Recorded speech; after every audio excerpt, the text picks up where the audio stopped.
بسم اللہ الرحمن الرحیم۔ فرمان مصطفیٰ صلی اللہ علیہ وسلم نے فرمایا ہے، جو شخص مجھ پر درود پاک پڑھنا بھول گیا وہ جنت کا راستہ بھول گیا۔ اور تکلیف کے سبب گناہوں کا مٹنا۔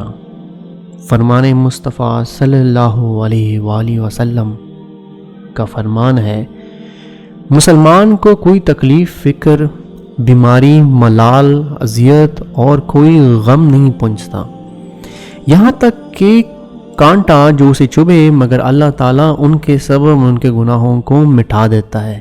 صحیح بخاری کی حدیث کا حوالہ ہے کہ جب کوئی مسلمان کو تکلیف، بیماری، ملال، اذیت اور کوئی غم نہیں پہنچتا، یہاں تک کہ کانٹا جو اسے چبھے، مگر اللہ تعالیٰ ان کے سبب ان کے گناہوں کو مٹا دیتا ہے۔ اللہ پاک ہمیں اس حدیث پہ عمل کرنے کی توفیق عطا فرمائے۔